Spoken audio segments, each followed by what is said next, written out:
नमस्कार, न्यूज 21 देख रहे हैं आप और मैं हूं आपके साथ अखिल। सुबह की बड़ी खबरों में बात करेंगे। एनएसयूआई ने पुष्कर में गांधी सर्किल पर जोरदार प्रदर्शन किया है। यह प्रदर्शन गांधी जी की प्रतिमा को विज्ञापन बोर्डों से ढकने के विरोध में किया गया है।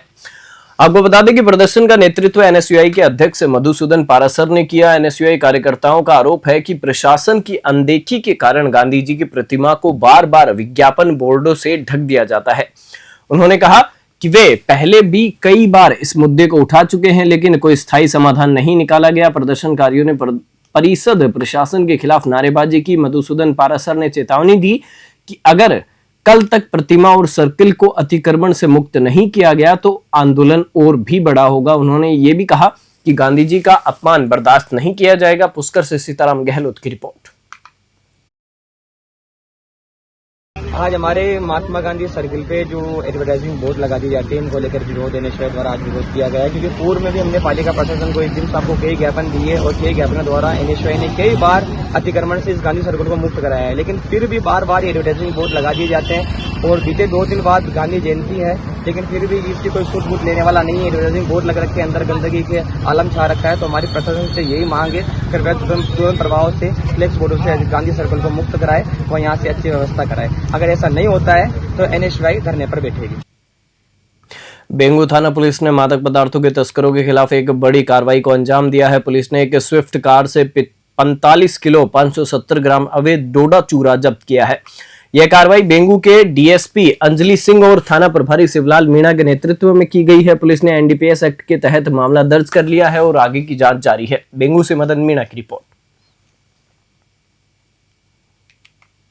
सामाजिक न्याय एवं अधिकारिता विभाग द्वारा डूंगरपुर में आयोजित एक कार्यक्रम में दिव्यांगजनों को शिक्षण सामग्री और उपकरण वितरित किए गए। सामग्री का वितरण विभागों से पंजीकृत तपस संस्थान डूंगरपुर में किया गया।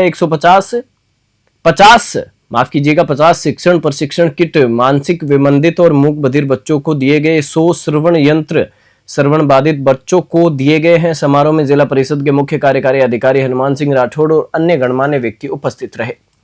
डूंगरपुर से ब्यूरो रिपोर्ट। पोखरण में एक कपड़े की दुकान से लाखों रुपए का सामान और नकदी चोरी हो गई है। चोरों ने दुकान से लाखों रुपए के कपड़े और लगभग 17 से 18 हजार रुपए की नकदी चुरा ली है।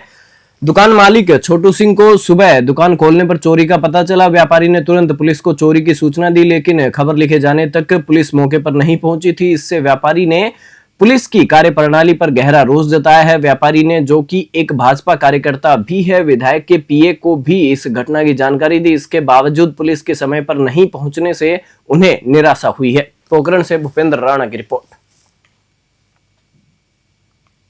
खाटू श्याम जी क्षेत्र के बाग ग्राम में होने वाले ऐतिहासिक दशहरे मेले की तैयारियों को लेकर थाना इंचार्ज और मेला समिति के पदाधिकारियों ने एक महत्वपूर्ण बैठक की। इस मेले की खास बात यह है कि यहाँ रावण को जलाया नहीं जाता बल्कि मारा जाता है। लक्ष्मीनाथ मंदिर में आयोजित इस प्रशासनिक बैठक में थाना इंचार्ज कैलाश चंद्र यादव ने ग्रामीणों के साथ मिलकर मेले की व्यवस्थाओं का जायजा लिया। दशहरा मेला समिति के अध्यक्ष प्रहलाद सहाय और मंत्री नौरंग सहाय भारतीय तथा सरपंच मुकेश खांडल ने मेले में सुरक्षा, यातायात और अन्य सुविधाओं का निरीक्षण किया। उन्होंने लक्ष्मीनाथ मंदिर से दशहरा मैदान तक जाने वाले रास्तों का निरीक्षण किया। साथ ही पार्किंग, पेयजल, बिजली और साफ सफाई की व्यवस्थाओं की समीक्षा भी की। खाटू श्याम जी से दुर्गा सिंह कुमावत की रिपोर्ट। हो गया भाई में 2 और 3 तारीख को मेला दशहरा का मनाया जाएगा। 2 तारीख को दशहरा का मनाया जाएगा। 3 तारीख को यहाँ पर महिलाएं अपनी खरीदारी करती हैं, उसके लिए पूरा व्यवस्था की जा चुकी है। करीब 100-125 पुलिसकर्मी यहाँ पर ड्यूटी में जाएंगे और सभी पॉइंट हमने देख लिए हैं। सभी पॉइंटों पर जहाँ जहाँ जाब्ते की आवश्यकता है उसके अनुसार लगाया जाएगा और एम्बुलेंस और फायर ब्रिगेड के लिए भी वार्ता की जाएगी। 400 साल पुराना ये गांव हमारा यहाँ बसा हुआ बसावट है। महाराजा राम सिंह जी द्वितीय ने जब नहर बांध करके एक कर लगाया था, उसके विरोध में हमारे गांव के समस्त ब्राह्मण बंधुओं ने, समस्त गांव के जो पारासर हैं, समस्त गांव ने एकजुट होकर के जो कर नहर बांध के रूप में जो कर लगाया गया था उसका भयंकर विरोध किया। और विरोध को इस हद तक जाना पड़ा कि भूख हड़ताल, आमरण अनशन तक ग्रामवासियों को करना पड़ा। और अंत में खुशी की बात यह है कि इस बाबा लक्ष्मीनाथ के प्रांगण से ही राम सिंह द्वितीय को झुकना पड़ा और इसको खालसा घोषित करना पड़ा। और इस खुशी में कि इस गांव पे किसी प्रकार का कोई नहर बांध कर नहीं लगेगा, और बड़े ही उल्लास के साथ गांवों ने खुशी जताई और खुशी जता करके एक प्रकार से यह स्वरूप दिया कि आज इस रावण का भांडा फूट गया। पुष्कर में अष्टमी के शुभ अवसर पर प्रेम प्रकाश आश्रम में राजस्थानी और गुजराती वेशभूषा में गरबा रास का रंगारंग कार्यक्रम आयोजन किया गया। साथ ही आपको बता दें कि इस आयोजन ने पूरे माहौल को भक्तिमय और उल्लास से भर दिया है। आश्रम परिसर में महिलाएं और बालिकाएं पारंपरिक परिधानों में सज धज कर डांडिया की थाप पर गरबा खेलती नजर आई। रिद्धिमा और नेहा नामक प्रतिभागियों ने इस आयोजन की विशेष व्यवस्थाओं की सराहना की। उन्होंने बताया कि वे हर दिन 4 किलोमीटर दूर से आकर गरबा का आनंद लेती थी। साथ ही और इस अनुभव को उन्होंने बेहद खास बताया। आश्रम के ट्रस्ट मैनेजर ने बताया कि गरबा में उत्कृष्ट प्रदर्शन करने वाली महिलाओं और बालिकाओं को सम्मानित करने के लिए उपहार भी दिए जा रहे हैं। एक प्रतिभागी रीना जाखेटिया ने कहा कि अष्टमी पर पारंपरिक श्रृंगार के साथ गरबा खेलने का अनुभव अलग ही उत्साह और आनंद देता है। पुष्कर से सीताराम गहलोत की रिपोर्ट।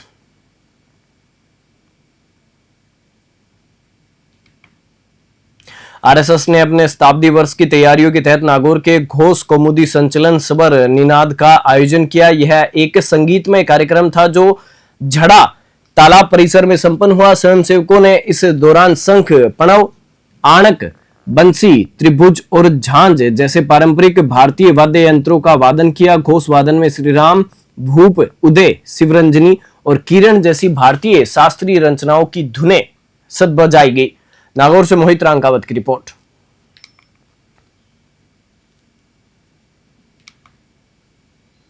ऊर्जा मंत्री हीरालाल नागर ने मंगलवार को मल्टीपर्पज स्कूल में आयोजित 69वीं राज्य स्तरीय रोलर स्केटिंग, मलखंभ और खुशु वुसु खेल प्रतियोगिताओं का उद्घाटन किया। यह प्रतियोगिता 17 से 19 वर्ष के छात्र छात्राओं के लिए, जिसमें प्रदेश भर के खिलाड़ी भाग ले रहे हैं। मंत्री नागर ने ध्वजारोहण कर मार्च पास्ट की सलामी ली। उन्होंने गुब्बारे उड़ाकर प्रतियोगिताओं की शुरुआत की और सभी खिलाड़ियों को खेल और भावना की शपथ दिलाई। साथ ही ऊर्जा मंत्री नागर ने विशेष रूप से भारतीय स्वदेशी खेलों को अंतर्राष्ट्रीय पहचान दिलाने की बात पर जोर दिया। उन्होंने कहा कि इन खेलों को बढ़ावा देने के लिए सरकार के साथ मिलकर सभी को सम्मिलित प्रयास करने की जरूरत है ताकि इनकी लोकप्रियता बढ़े और ये विश्व स्तर पर अपनी जगह बना सके।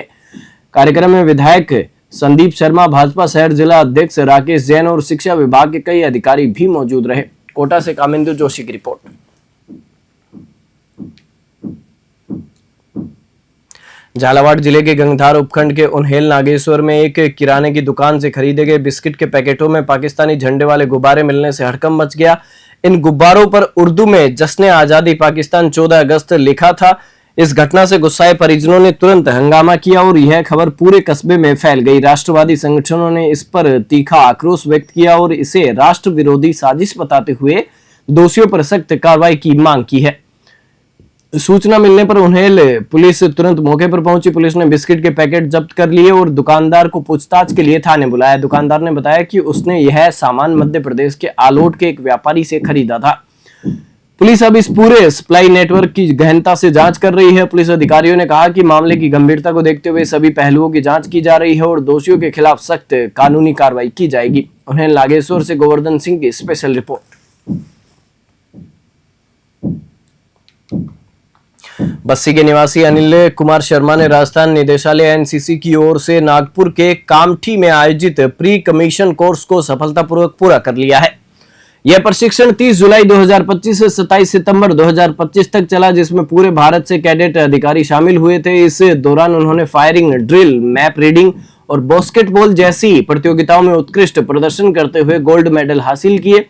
उन्हें उनकी अर्जुन कंपनी के कमांडर द्वारा प्रशंसा पत्र भी दिया गया। कल्याणपुरा में एक साधारण परिवार से आने वाले अनिल कुमार शर्मा ने अपनी इस उपलब्धि से बस्सी तहसील, अपने विद्यालय और पूरे गांव का नाम रोशन किया। अनिल कुमार शर्मा राजकीय उच्च माध्यमिक विद्यालय बस्सी में केयर टेकर के रूप में कार्यरत हैं, जहां पूर्व चीफ ऑफिसर नंदकिशोर शर्मा के रिटायर होने के बाद यह पद रिक्त था। उनकी इस सफलता पर बस्सी के मुख्य ब्लॉक शिक्षा अधिकारी देवी शंकर शर्मा, प्रधानाचार्य सुशीला मीणा, स्टाफ और स्थानीय लोगों ने उन्हें बधाई दी और उनके उज्जवल भविष्य की कामना की है। बस्सी से रामफुल मीणा की खास रिपोर्ट। 3 महीने के अंतराल के बाद रणथंभौर नेशनल पार्क के द्वारा पर्यटकों के लिए फिर से खोल दिए गए हैं। आपको बता दें कि नए पर्यटन स्तर की शुरुआत के साथ ही पर्यटकों में भारी उत्साह देखने को मिल रहा है। रणथंभौर नेशनल पार्क के उपवन संरक्षक रामानंद भाकर ने पर्यटक वाहनों को हरी झंडी दिखाकर पार्क में प्रवेश की अनुमति दी। नए स्तर के पहले दिन स्कूली छात्रों को पार्क का निःशुल्क भ्रमण कराया गया। एनटीसीए की गाइडलाइन के कारण साप्ताहिक अवकाश के चलते जोन नंबर 1 से 5 में प्रवेश बंद रखा गया। इन जोनों में पर्यटक कल सुबह से प्रवेश कर सकेंगे। नेचर गाइड एसोसिएशन के अध्यक्ष यादवेंद्र सिंह भी इस दौरान मौजूद रहे। सवाई माधोपुर से राकेश चौधरी की ग्राउंड रिपोर्ट। देखिए 3 महीने का जो टाइम पीरियड है उसमें जोन नंबर 1 to 5 एनटीसीए की गाइडलाइन के अनुसार वो बंद रहता है। और आज जब उसकी शुरुआत हुई है तो सभी गाइड्स एंड ड्राइवर्स, वाहन मालिक, एजेंट, होटलियर्स में उसका काफ़ी ज़्यादा उत्साह है, क्योंकि एक तरह से हम कहते हैं कि ये 3 महीने का हमारे लिए ड्राउट पीरियड सा नज़र आता है। आजीविका पे काफ़ी प्रभाव पड़ता है, लिहाजा इसके लिए काफ़ी खुशी है सभी के अंदर। और हम भी बहुत खुश हैं कि इस बार रणथंभौर में पर्यटकों की आवक काफ़ी ज़्यादा रहेगी। लगातार टाइगर की संख्या भी बढ़ रही है, तो आप मानते हैं कि टाइगर की साइटिंग को लेकर के भी इस बार साइटिंग भी अधिक होनी है, क्योंकि टाइगर जो नंबर है वो लगातार बढ़ रहा है। टाइगर नंबर लगातार बढ़ रहा है वो इस वजह से क्योंकि कंजर्वेशन के जितने भी एफर्ट्स किए जा रहे हैं वो लगातार सफल होते जा रहे हैं। उन्हीं एफर्ट्स की वजह से टाइगर ब्रीड करके और अपने नंबर्स को बढ़ाते जा रहे हैं। उसमें नेचुरली ये सब कुछ हो रहा है, तो इस वजह से साइटिंग का परसेंटेज भी काफ़ी बढ़ने की संभावनाएं हैं। वो 1 अक्टूबर से नए पर्यटन की शुरुआत होती है, इसमें 1 से 5 नंबर जोन खुले रहते हैं। पर जो एनटीसीए गाइडलाइन है कि हफ्ते में 1 दिन बंद रहता है, जो रणथंभौर में बुधवार के दिन बंद रहता है। और संयोगवश ये ऐसा हुआ है कि 1 अक्टूबर के दिन बुधवार आया, तो 1 से 5 आज तो नहीं चालू है, पर आज 6 से 10 ही चालू है। और साथ ही साथ जो वन्य जीव सप्ताह, जो प्रथम सप्ताह है वो बनाया जाता है वन्य सप्ताह के रूप में, उसकी भी आज शुभारम्भ हुआ है। उसके अंदर काफ़ी तरह की प्रतियोगिताएँ होगी। जो इस बार का जो थीम है वाइल्ड लाइफ विद को एग्जिस्टेंस वुमन के साथ में, उस थीम पे हमारी टीम पूरी काम कर रही है। और जिला प्रशासन के साथ हुई चर्चा के तहत जो राज्य स्तरीय यहाँ पे हैंडबॉल प्रतियोगिता हो रही है, उनके जो विजेता रहेंगे गोल्ड, सिल्वर और ब्रॉन्ज, उनको भी हम पार्क में घुमाएंगे। और इस अपने जो वर्ल्ड फेमस पार्क है उसकी जो वाइल्ड लाइफ है, उसकी जो डाइवर्सिटी है और उसकी जो भी अपनी है कल्चरल और हेरिटेज लेगेसी है, उनसे उनको रूबरू कराया जाएगा। देखिए बागोड़ा के ग्रामीण क्षेत्र के करीब 58 गांवों के लिए स्वास्थ्य सेवाओं का केंद्र माने जाने वाला बागोड़ा का सामुदायिक स्वास्थ्य केंद्र यानी कि सीएचसी फिलहाल अपनी बदहाली के कारण खुद बीमार नजर आ रहा है। स्टाफ की कमी और अव्यवस्थाओं के चलते यहां की स्वास्थ्य सेवाएं लगभग ठप हो चुकी हैं, जिससे ग्रामीणों में भारी आक्रोश व्याप्त हो चुका है। ग्रामीणों ने स्वास्थ्य विभाग पर गंभीर लापरवाही का आरोप लगाया है। उनका कहना है कि जब अस्पताल में दवा लिखने और जांच की सुविधा ही नहीं है तो सरकार की निःशुल्क दवा योजना का लाभ उन तक कैसे पहुंचेगा। बागोड़ा के सरपंच प्रतिनिधि मदन सिंह ने चेतावनी दी कि अगर जल्द ही स्थिति में सुधार नहीं हुआ तो वे इन अव्यवस्थाओं के खिलाफ सामूहिक आंदोलन शुरू करेंगे। बागोड़ा से रामाराम सोलंकी की रिपोर्ट। बिल्कुल बागोड़ा में सीएससी बन गई है, ब्लॉक के अधिकारी यहाँ बैठते हैं और सरकार ने वो कैसे करके सीएससी बनाई, डॉक्टर भी लगाए, लेकिन बड़े अधिकारी उनकी वजह से आज बागोड़ा धीरे धीरे खाली हो रहा है। और लोगों को उम्मीद थी कि बागोड़ा में हमारे को सुविधा मिले, लेकिन पता नहीं ऊपर से अधिकारी कैसे हैं। जो बागोड़ा में इतने लोग हैं, जनसंख्या 10-12 हजार है, आज रात को कोई डिलीवरी आएगी तो न तो एएनएम है न महिला कोई नर्स है, तो अब लोगों को क्या सुविधा मिल रही है। तो इसलिए हम कहते हैं, अधिकारियों को कह रहे हैं कि आप यहाँ तो बागोड़ा ब्लॉक में किसी को लगाओ, नहीं लगाओ तो हम समस्त ग्रामवासी और ग्राम पंचायत मिलकर धरना प्रदर्शन करेंगे, भूख हड़ताल पे बैठेंगे नौबत आई तो। लेकिन आप हम लोगों को सुनते नहीं हो और बाहर से लोग आते हैं, यहाँ पर बैठे हैं, गरीब लोग हैं, उनको सुविधा नहीं मिल रही है। इसलिए हम कहना चाहते हैं, आज चेतावनी देना चाहते हैं, या तो आप 4-5 दिन में यहाँ पर लगा दो, नहीं लगाए तो हम धरना प्रदर्शन भूख हड़ताल पर बैठेंगे। कोटा में दशहरा मेले और रावण दहन की तैयारियों के मद्देनजर मंगलवार को जिला कलेक्टर पीयूष समारिया ने दशहरा मैदान का दौरा किया। उन्होंने यहां की जा रही व्यवस्थाओं का जायजा लिया और आवश्यक दिशा निर्देश दिए।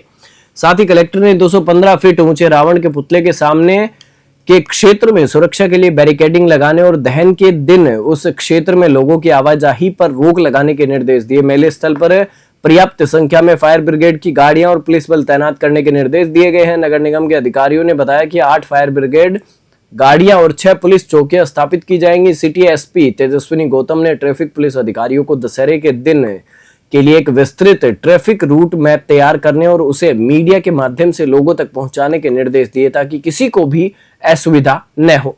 कोटा से कामिंदु जोशी की रिपोर्ट।